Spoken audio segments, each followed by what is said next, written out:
Saya akan bacakan satu bagian firman Tuhan buat kita semuanya. Di dalam Yesaya pasal 53 ayat 4 sampai dengan yang kelima.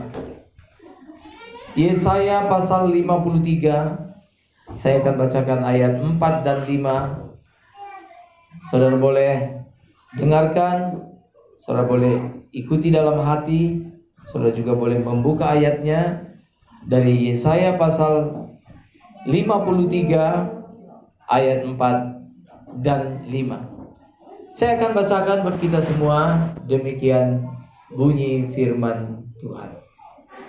Tetapi sesungguhnya penyakit kitalah yang ditanggungnya, dan kesengsaraan kita yang dipikulnya. Padahal kita mengira dia kena tulah, dipukul dan ditindas Allah. Tetapi dia tertikam oleh karena pemberontakan kita, dia diremukkan oleh karena kejahatan kita. Ganjaran yang mendatangkan keselamatan bagi kita ditimpakan kepadanya, dan oleh bilur-bilurnya kita menjadi sembuh. Sampai sedemikian pembacaan firman Tuhan. Bapak Ibu Saudara sekalian, kalau kita memperhatikan saudara, maka kita melihat setidaknya ada dua tanda salib, ada dua bentuk salib yang kita bisa saksikan saudara. Salib yang pertama, di mana Yesus anak Allah digantung di kayu salib tersebut. Lalu salib yang kedua adalah salib yang kosong. Salib yang pertama saudara, di mana gambar anak Allah di sana digantung di salib itu saudara. Ini menggambarkan seperti yang dikatakan oleh Yohanes pasal 1 ayat 29. Lihatlah anak domba Allah yang menghapus dosa dunia.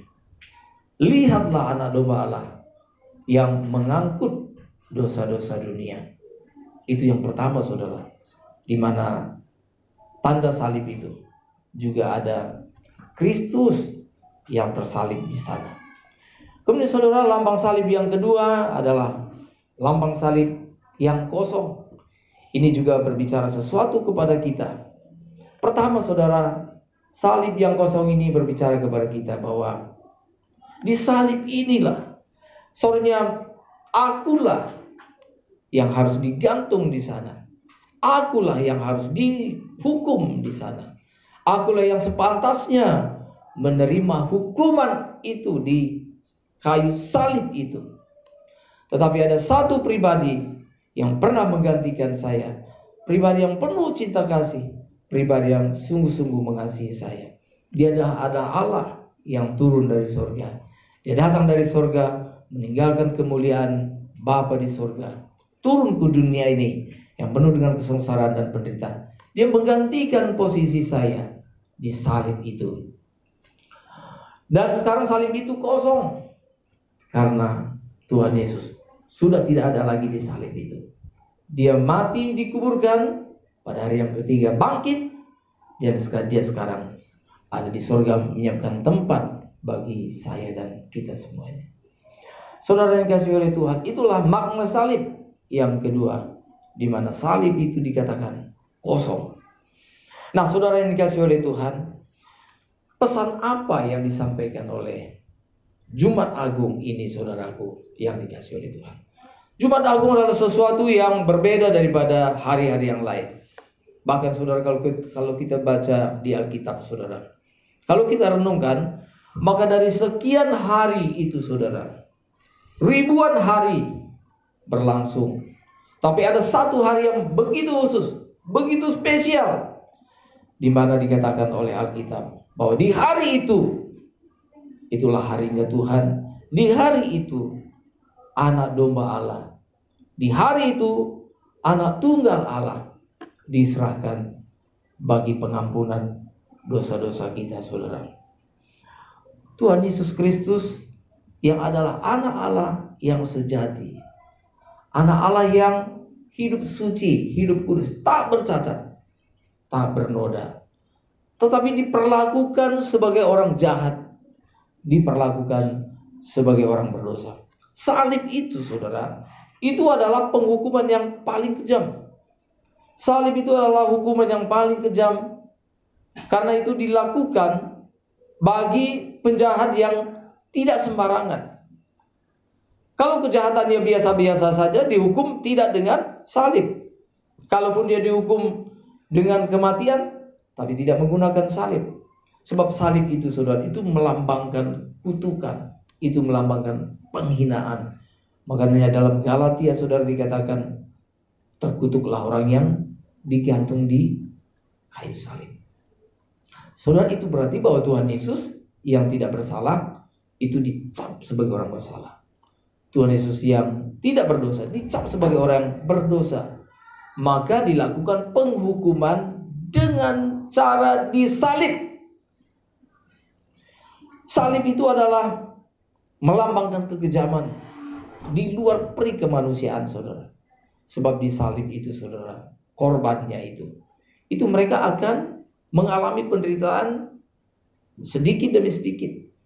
Ketika tangan dan kaki dipaku, saudara, maka darah akan mengalir setetes demi setetes, dan itu sangat menyakitkan sekali. Sampai akhirnya korbannya itu kehabisan darah. Itu akan menimbulkan sesak napas, dan itu membuat korbannya itu menderita luar biasa, saudara.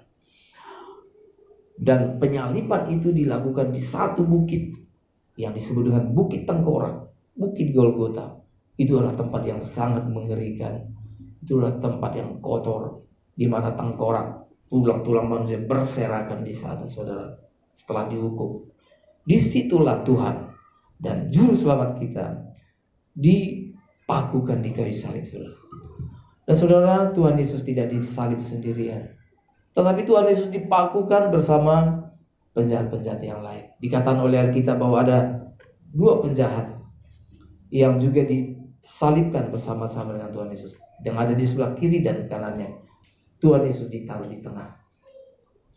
Kalau ada 3 orang yang disalib, dan kalau yang di tengah itu dianggap yang paling jahat, saudara. Kalau misalnya ada 3 orang disalibkan, lalu satu ditaruh di tengah, itu dianggap paling jahat, itu dianggap paling berdosa. Saudara, ini kekejaman yang luar biasa. Yesus orang benar. Kalau kita lihat di Alkitab, saudara, maka Tuhan Yesus adalah satu-satunya manusia yang tidak pernah berbuat dosa. Dalam 1 Petrus pasal 2 ayat 22, dengan tegas Rasul Petrus mengatakan bahwa ia tidak berbuat dosa dan tipu tidak ada dalam mulutnya. Dalam perbuatan Tuhan Yesus tidak pernah berbuat dosa. Dan perkataan Tuhan Yesus tidak pernah menipu. Tidak pernah ada perkataan yang tidak benar keluar dari mulut Tuhan Yesus. Semua perkataannya adalah perkataan yang benar. Maka Tuhan Yesus mengatakan, I am the truth. Akulah kebenaran. Dan orang benar, perkataannya benar, saudara. Tidak ada kejahatan. Tidak ditemui kejahatan dalam diri Tuhan Yesus, saudara. Bahkan Tuhan Yesus juga pernah menantang kepada kaum Farisi, kepada alim ulama. Tuhan Yesus dengan tegas mengatakan, siapa di antaramu yang dapat membuktikan bahwa aku berdosa? Saudara, ini tantangan yang kalimat ini tidak pernah diucapkan oleh siapapun juga di dunia ini. Apakah ada pernah pejabat yang berkata demikian, saudara? Siapa pejabat yang pernah berkata? Siapa yang bisa menemui saya bersalah? Apakah ada presiden yang pernah mengatakan? Ada di antara kamu yang menemukan aku bersalah? Saudara, mungkin pun orang itu benar, tapi kalimat itu tidak akan pernah keluar daripada seseorang, kecuali dari mulut Tuhan Yesus pernah keluar kalimat yang mengatakan, siapa di antaramu yang dapat membuktikan? Siapa di antara kalian yang dapat membuktikan, kata Tuhan Yesus, bahwa aku berdosa? Dan ternyata tidak ada satu orang pun yang dapat membuktikan bahwa Tuhan Yesus berdosa. Lalu saudara, kalau Tuhan Yesus tidak berdosa, mengapa dihukum? Kalau Tuhan Yesus tidak jahat, kalau Tuhan Yesus tidak bersalah, mengapa dihukum? Mengapa dia dibenci? Harusnya kalau yang dibenci itu kan orang yang jahat. Kalau bisa ada orang jahat dalam masyarakat, saudara, entah ia pembunuh, perampok, pemerkosa, itu pantas dihukum. Itu pantas dibenci. Seluruh warga akan mengatakan, penjarakan dia, penjarakan dia. Tapi mengapa saudara Tuhan Yesus yang adalah benar, mengapa dibenci? Saudara, Tuhan Yesus dibenci oleh para pembencinya, para haternya saudara. Bukan karena Tuhan Yesus bersalah, tapi karena Tuhan Yesus benar. Tapi karena Tuhan Yesus benar dan suci. Memang boleh orang benar dan suci akhirnya dibenci? Oh bisa. Itulah dunia yang sudah jahat saudara. Maka orang benar dibenci. Maka Tuhan Yesus memberikan peringatan kepada murid-muridnya. Kalau kamu dibenci karena kamu benar, ingat, gurumu pun telah dibenci. Kalau orang Kristen hidup benar, saudara berada di perusahaan, di pekerjaan, saudara benar, dan saudara dibenci, difitnah, itu bukanlah sesuatu yang aneh. Itu bukanlah sesuatu yang luar biasa. Itu pernah dialami Tuhan Yesus. Dan Tuhan Yesus pernah memperingatkan, kalau kamu dibenci karena kamu benar, kamu jangan heran. Ingat kata Tuhan Yesus, aku gurumu telah mengalaminya. Jadi kalau saudara hidup benar, hidup suci di hadapan Tuhan, dan saudara dibenci orang lain, saudara difitnah oleh orang lain, saudara adalah orang yang berbahagia. Karena saudara benar-benar mirip dengan Tuhan Yesus. Tetapi kalau saudara jahat, itu memang saudara pantas untuk dibenci. Lalu mengapa Tuhan Yesus dibenci?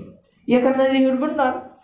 Karena hidupnya suci. Dicari-cari kesalahannya, nggak ketemu.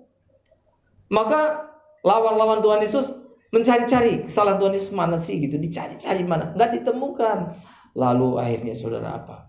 Itu dicari-cari, difitnah. Ya, perkataan-perkataan Tuhan Yesus itu dipegang. Misalnya Tuhan Yesus mengatakan, rubuhkan bait Allah ini, dan aku akan bangun dalam 3 hari. Oh, itu mereka pegang. Ini, gitu ya. Padahal maksud Tuhan Yesus, bait Allah itu adalah tubuhnya. Bahwa Tuhan Yesus akan mati. Tetapi pada hari yang ketiga, dia bangkit dari kematian. Itu maksudnya saudara. Lalu mereka juga mengatakan bahwa Tuhan Yesus menghujat Allah. Karena dia menyebut dirinya anak Allah. Memang benar Yesus adalah anak Allah. Tapi mereka belum tahu bahwa Yesus adalah anak Allah. Kalau anak Allah itu berarti sama artinya dengan menyamakan diri dengan Allah. Dan mereka mengatakan engkau menghujat Allah. Nah saudara, orang membenci Tuhan Yesus bukan karena Tuhan Yesus salah. Tapi Tuhan Yesus hidup benar, perkataannya benar, kelakuannya benar, sikapnya benar, sama sekali tidak bersalah saudara. Tapi dia dibenci. Kalau Tuhan Yesus yang sedemikian benar, yang tidak ada kesalahan, yang tidak ada noda sedikit pun, toh dibenci, saudara jangan berkecil hati kalau ada yang membenci saudara. Jangan berkecil hati. Saudara dikasih oleh Tuhan. Kalau kita meneruskan kisah daripada Tuhan Yesus, saudara, maka di Via Dolorosa, saudara, ketika dia memikul salib itu, maka ada banyak orang yang menyaksikan. Bagi sebagian besar mereka melihat itu sebagai satu tontonan. Karena yang hadir itu adalah memang orang-orang yang mengharapkan kematian Tuhan Yesus. Maka yang hadir itu adalah mereka menonton. Di mana murid-muridnya saudara? Muridnya entah di mana. Mereka semua sudah melarikan diri. Cari aman sendiri. Satu-satunya murid Tuhan Yesus yang setia menyertai Tuhan Yesus sampai di Golgota. Dan dia mengikuti Tuhan Yesus dari dekat. Itu adalah murid yang paling muda. Namanya Yohanes. Itu satu-satunya saudara. Makanya Yohanes saudara dikenal dengan Rasul Kasih. Dia berbicara tentang kasih Allah, pengorbanan Allah. Maka Yohanes 3 ayat 16. Karena begitu besar kasih Allah akan dunia ini, sehingga dia telah mengorbankan anak yang tunggal, supaya setiap orang yang percaya kepadanya tidak binasa, melainkan beroleh hidup yang kekal. Itu ditulis oleh Rasul Yohanes. Dalam 1 Yohanes 4 ayat 10, minggu kemarin juga kita mendengar, satu kalimat yang berkata, inilah kasih itu. This is love. Inilah kasih itu. Bukan kita yang telah mengasihi Allah, tetapi Allah yang telah mengasihi kita dan telah mengaruniakan putranya yang tunggal sebagai pendamaian bagi dosa-dosa kita. Itu ditulis oleh siapa? Rasul Yohanes.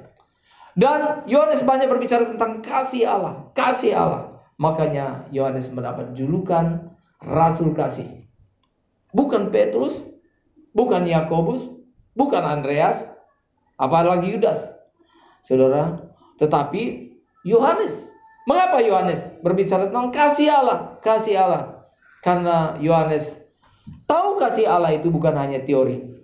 Dia menyaksikan dengan mata kepalanya sendiri bagaimana anak Allah yang turun dari surga itu sekarang disalibkan. Dia lihat dengan mata kepalanya sendiri. Sungguh-sungguh ini adalah Tuhan dan Juru Selamat. Dia menyaksikan sendiri. Saudara, juga dalam hidup itu begitu, saudara. Jangan hanya bicara kasih Allah, tapi alamilah kasih Allah dalam hidupmu, baru berhak berbicara tentang kasih Allah. Saudara yang dikasihi oleh Tuhan, ketika Tuhan Yesus memikul salibnya, maka dikatakan oleh Alkitab, ada beberapa wanita-wanita yang menangis, meratapi dia. Apa yang dilakukan oleh Tuhan Yesus? Apakah Tuhan Yesus mengatakan, terima kasih ya, udah perhatian dengan saya. Kalian orang-orang peduli. Satu pun gak ada yang memperhatikan. Kalian udah peduli. Terima kasih. Saudara, Tuhan Yesus ternyata tidak berkata demikian. Mereka menangis meratapi dia. Dan Tuhan Yesus mengatakan, dan saya percaya itu berarti bahwa Tuhan Yesus menghargai tangisan mereka. Bukan memarahi tangisan mereka. Menghargai. Tapi Tuhan Yesus berkata, dia bilang, jangan ratapi diriku. Aku gak perlu dibelas kasihani. Jangan ratapi diriku, tapi tangisilah dirimu dan anak-anakmu. Akan datang masa, kata Tuhan Yesus, di mana dikatakan, berbahagialah orang yang mandul.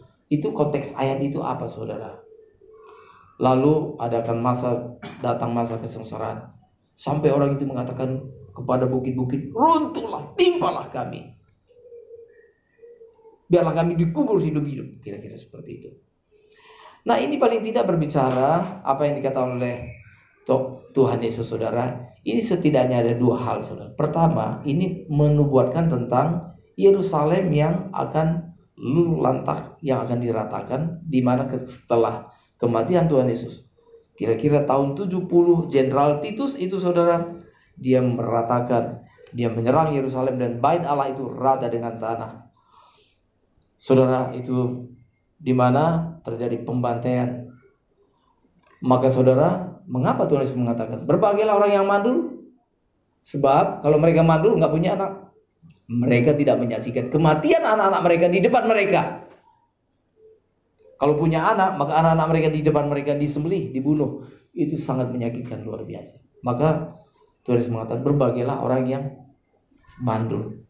Itu pengertian pertama. Pengertian yang kedua yang lebih penting lagi, saudara. Apa artinya? Tangisilah dirimu. Jangan ratapi aku, kata Tuhan Yesus, tapi tangisilah dirimu. Artinya, ingat, kamu tahu nggak? Aku seperti ini, aku disalib ini karena kamu. Terus kenapa? Ya karena dosamu. Tangisi dirimu artinya, bereskanlah dosamu. Bereskanlah dirimu sendiri. Tangisi.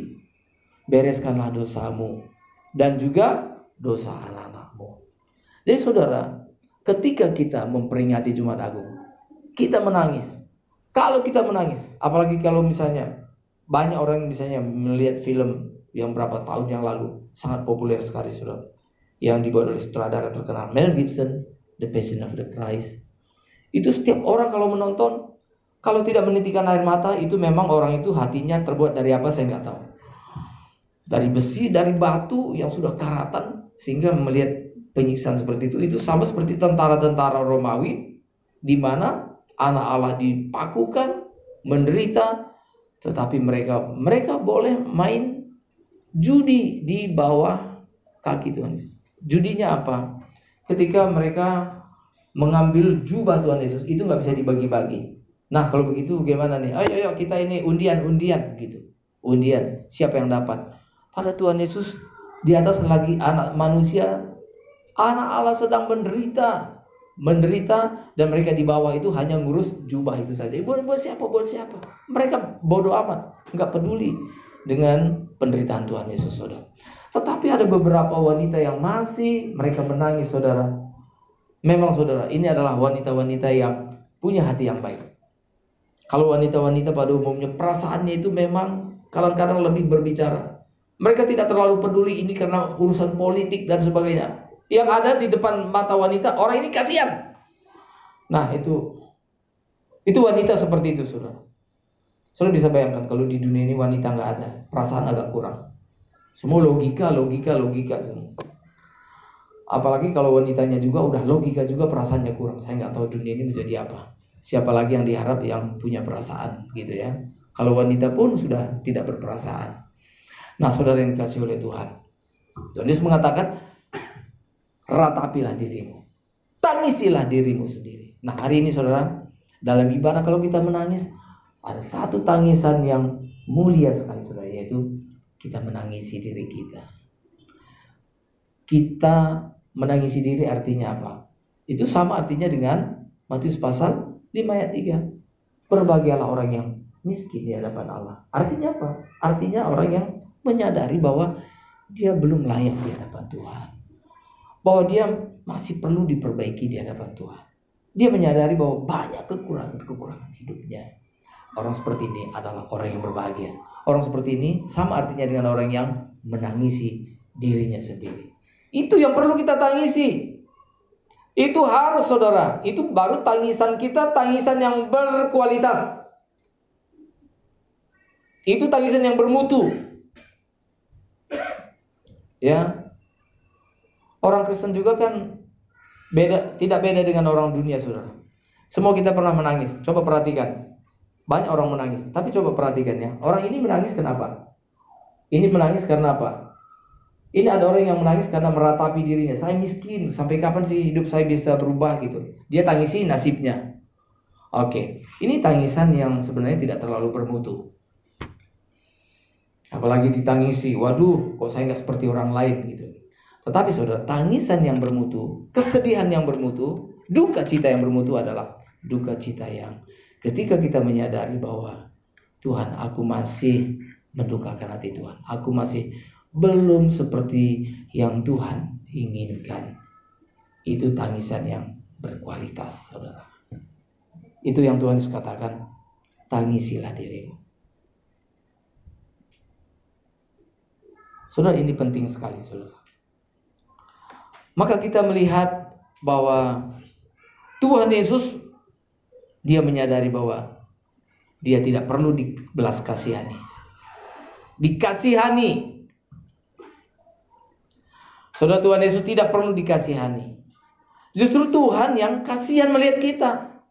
Itulah sebabnya maka Tuhan Yesus turun dari surga. Karena dia kasihan melihat kita, saudara. Nah, saudara yang dikasihi oleh Tuhan, hari ini juga, saudara, firman Tuhan ini tentunya berlaku bagi kita. Mari kita menangisi diri kita, saudara. Dan itu akan membuat kita membenahi diri kita. Nah, saudara, kematian Tuhan Yesus, dia mencurahkan darahnya, saudara. Maka darah Tuhan Yesus itu, saudara, seperti yang dikatakan dalam 1 Yohanes 3 ayat 9. 1 Yohanes 3 ayat 9.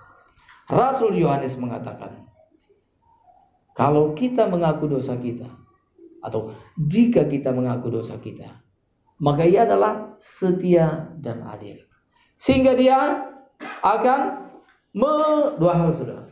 Maka Tuhan akan mengampuni sebagian dosa kita? Bukan.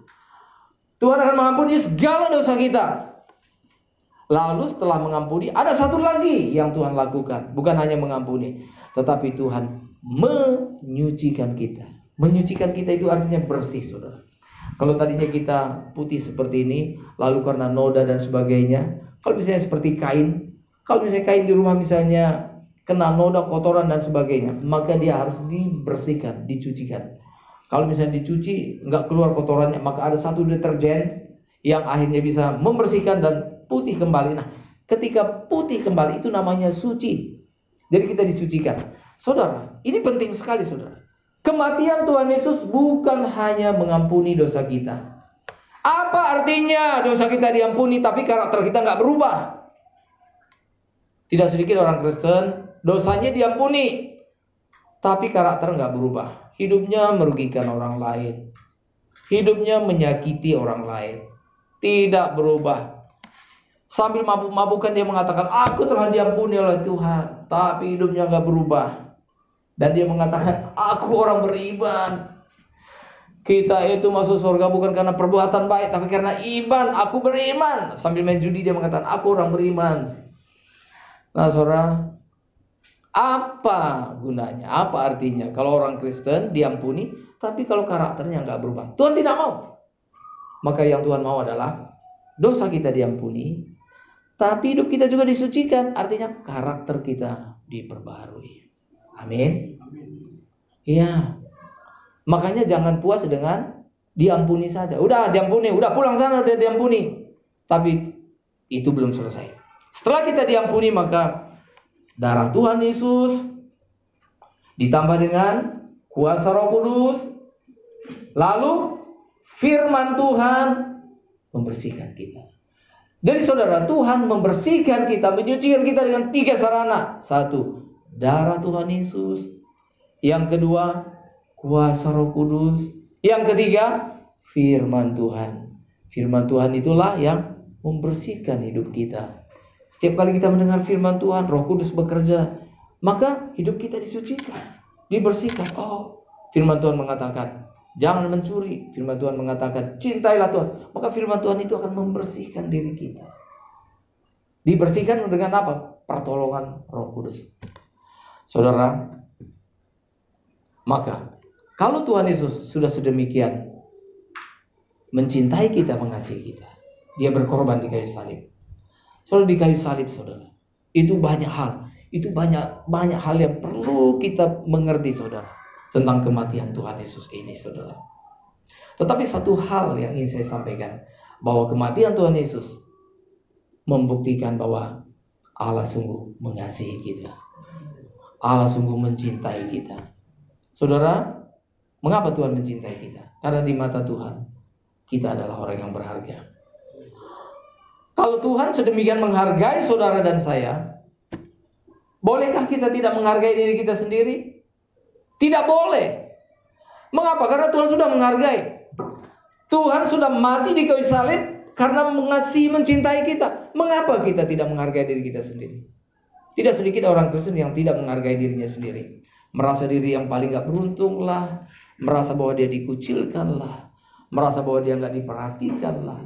Merasa bahwa dia mau mengakhiri hidupnya lah dan sebagainya. Mengapa? Karena dia tidak sadar bahwa hidupnya berharga.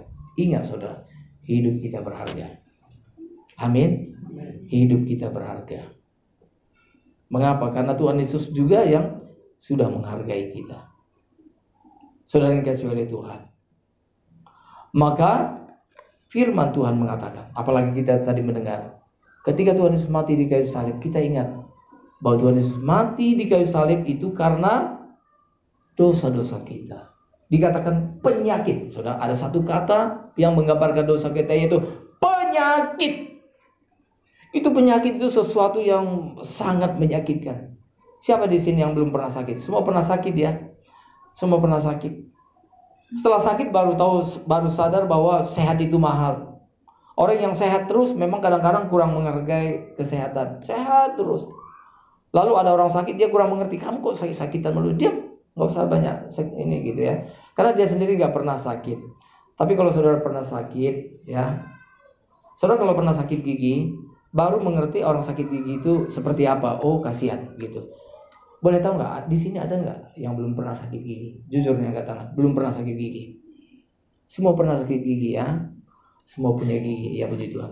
Dia, semua pernah sakit gigi. Ya, semua pernah sakit gigi. Saudara sebelum sakit gigi, saya juga dulu begitu. Sebelum sakit gigi, kenapa sih orang ini cengeng sekali gitu ya? Nggak tahu sakit gigi itu seperti apa gitu. Baru setelah kena sakit gigi baru tahu. Waduh. Itu rasanya dunia ini kayak mau runtuh kalau sakit gigi. Waduh, rasanya nggak nyaman. Waduh, ditawarin apapun nggak nyaman. Makanan yang enak pun nggak nyaman. Apapun, hiburan apapun nggak. Rasanya gelisah aja, sakit aja gitu. Dan saudara, dosa kita itu digambarkan seperti penyakit. Dan Kristus mati di kayu salib karena menanggung penyakit kita. Tapi penyakit yang ditanggung oleh Tuhan Yesus, nah ini harus kita ingat. Penyakit yang ditanggung oleh Tuhan Yesus bukan penyakit fisik saja, tetapi lebih daripada itu. Itu adalah kejahatan kita, pemberontakan kita. Jadi kejahatan kita, pemberontakan kita, atau dosa kita, itulah penyakit kita yang sesungguhnya. Dan Tuhan tanggung supaya kita nggak penyakitan, supaya kita sehat, supaya kita nggak berdosa terus. Itu yang saya katakan tadi. Kita bukan hanya diampuni, tapi hidup kita diubah, karakter kita diubah, saudara. Makanya itulah sebabnya maka dalam 1 Yohanes 4 ayat 10 dikatakan, inilah kasih itu. Bukan kita yang telah mengasihi Allah, tetapi Allah lah yang telah mengasihi kita dengan jalan apa? Mengutus anaknya mati menjadi pendamaian bagi dosa kita. Saudara kalau baca nanti dalam 1 Yohanes 4, itu muncul 2 kali kata inilah kasih. Pertama dikatakan inilah kasih itu. Apa itu? Yaitu bukan kita yang telah mengasihi Allah, tapi Allah telah mengasihi kita. Itu yang pertama. Lalu yang kedua itu dalam 1 Yohanes 5 ayat 3. Rasul Yohanes mengatakan inilah kasih. Kasih apa? Kasih kepada Allah. Apa itu kasih kepada Allah? Yaitu kalau kita hidup menuruti perintahnya. Itu saudara. Jadi kalau saya bertanya pada saudara, saudara mengasihi Allah? Maka kalau saudara mengasihi, saudara mengatakan saudara mengasihi Allah, saudara harusnya mengasihi Allah. Saudara, kalau saudara mengasihi Allah, itu berarti bahwa saudara melakukan perintah Allah. Orang yang mengasihi Allah adalah orang yang melakukan perintah Allah. Orang yang tidak melakukan perintah Allah tidak mengasihi Allah. Kalau yang tidak mengasihi Allah, apa yang terjadi dengan mereka? 1 Korintus 16 ayat 22. Firman Tuhan mengatakan apa? Siapa yang tidak mengasihi Tuhan, terkutuklah dia. Ini firman Tuhan yang berkata. Jadi siapa yang tidak melakukan firman Tuhan, terkutuklah dia. Saudara, ada satu hal yang ingin saya sampaikan saudara. Saudara mau hidupnya tenang di dunia ini saudara? Pepatah Tionghoa mengatakan saudara, kalau nggak salah juga termasuk Konghucu atau Mencius gitu ya. Maka dia mengatakan hidup yang paling tenang adalah ketika kita melihat langit. Apa kalau kita melihat langit? Kita tahu bahwa kita tidak bermasalah dengan Tuhan. Lalu kita melihat ke bawah, kita nggak bermasalah dengan sesama. Itu aja.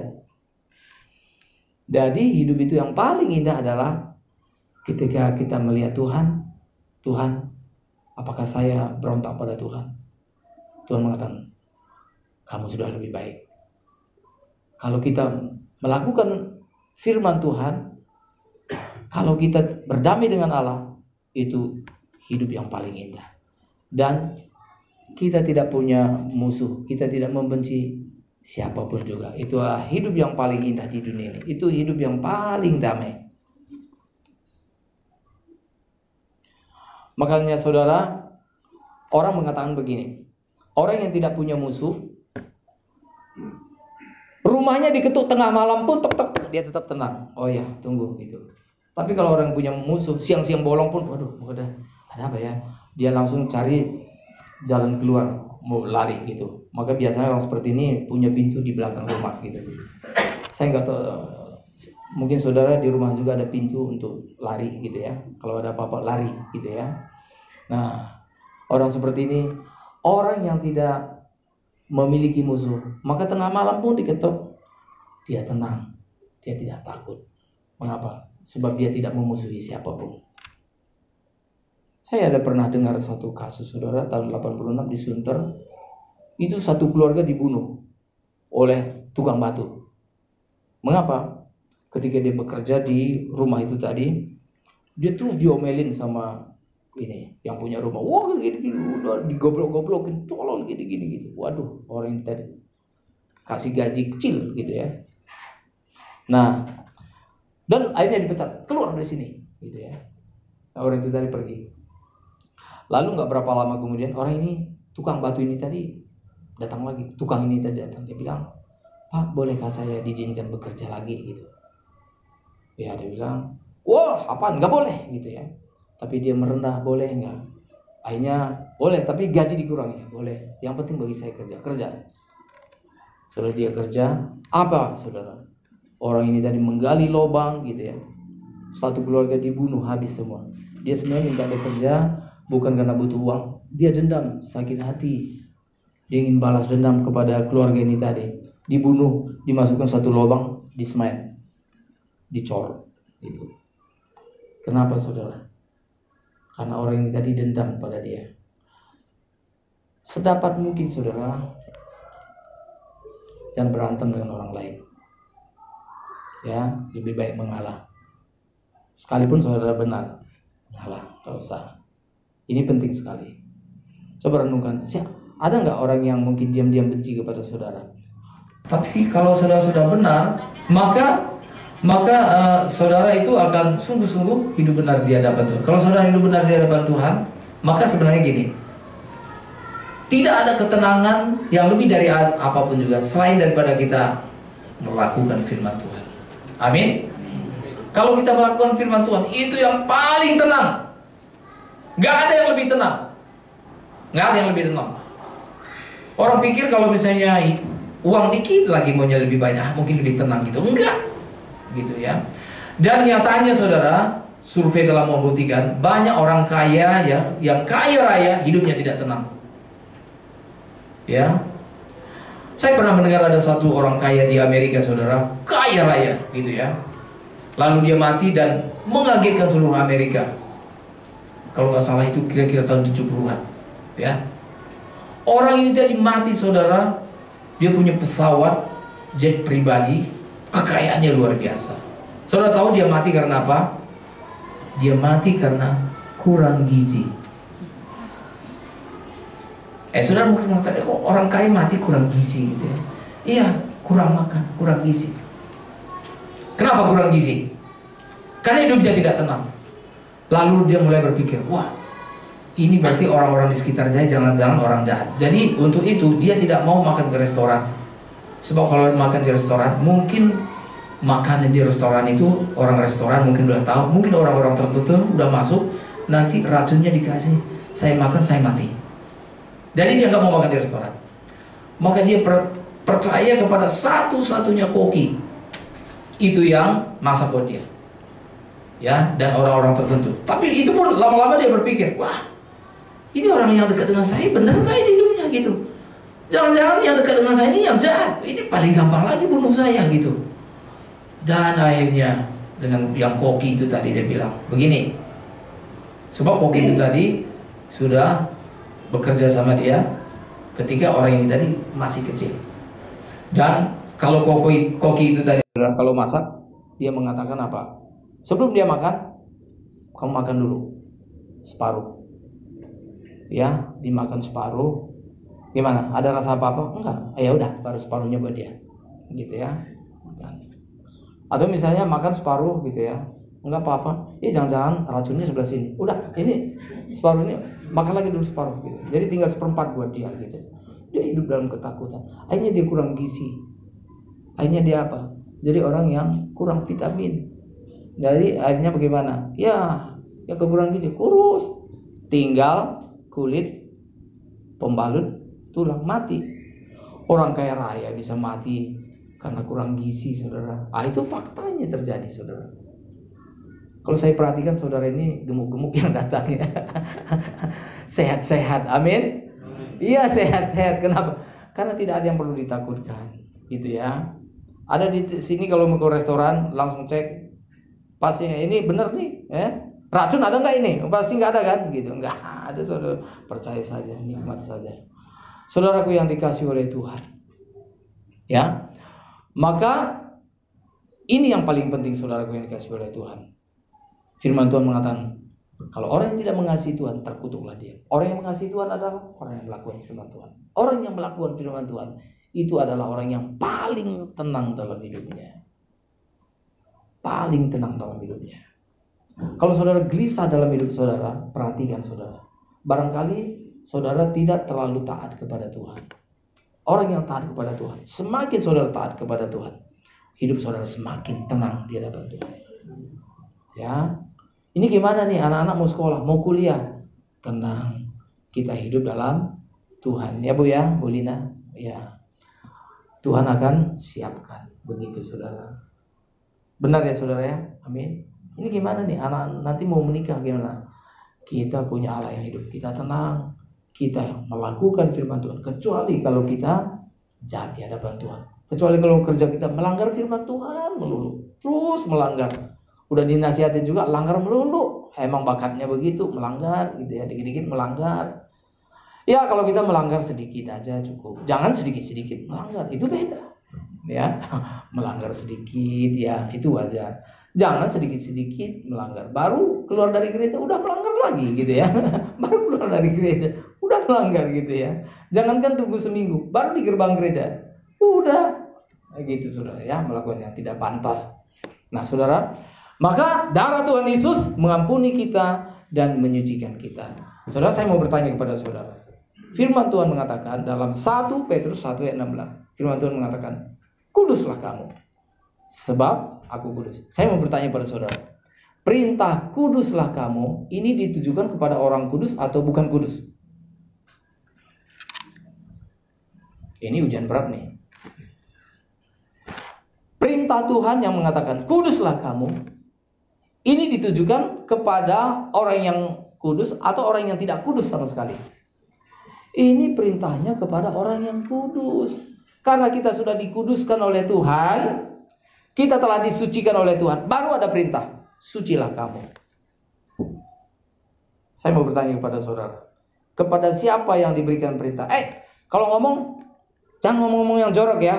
Itu kepada orang yang bisa ngomong atau memang gak bisa ngomong? Kalau gak bisa ngomong gak usah bilang, jangan ngomong-ngomong jorok ya. Dia ngomong aja gak bisa gitu, ya kan? Ya. Oh bisa, jangan nonton yang bukan-bukan ya, jangan yang lihat yang enggak. Itu kepada orang yang bisa melihat atau kepada orang buta? Yang bisa melihat. Kepada orang buta gak usah bilang, kamu jangan nonton yang enggak gitu. Ya nonton apa? Ngelihat aja enggak gitu ya. Apa sih itu? Ngelihat aja enggak gitu kan ya. Saudara, kalau firman Tuhan mengatakan kuduslah kamu, itu berarti bahwa Tuhan sudah menguduskan kita dan Tuhan mau supaya kita lebih kudus lagi. Perintah ini tidak ditujukan kepada orang yang jahat yang memang nggak bisa kudus. Sebab orang yang tidak, kalau orang yang belum dikuduskan oleh Tuhan nggak mungkin kudus. Tetapi orang yang telah disucikan oleh Tuhan, dikuduskan oleh Tuhan, karena percaya kepada Tuhan Yesus, baru datang perintah. Be holy. Kuduslah kamu. Be holy because I am holy. Kiranya Tuhan memberkati kita. Amin.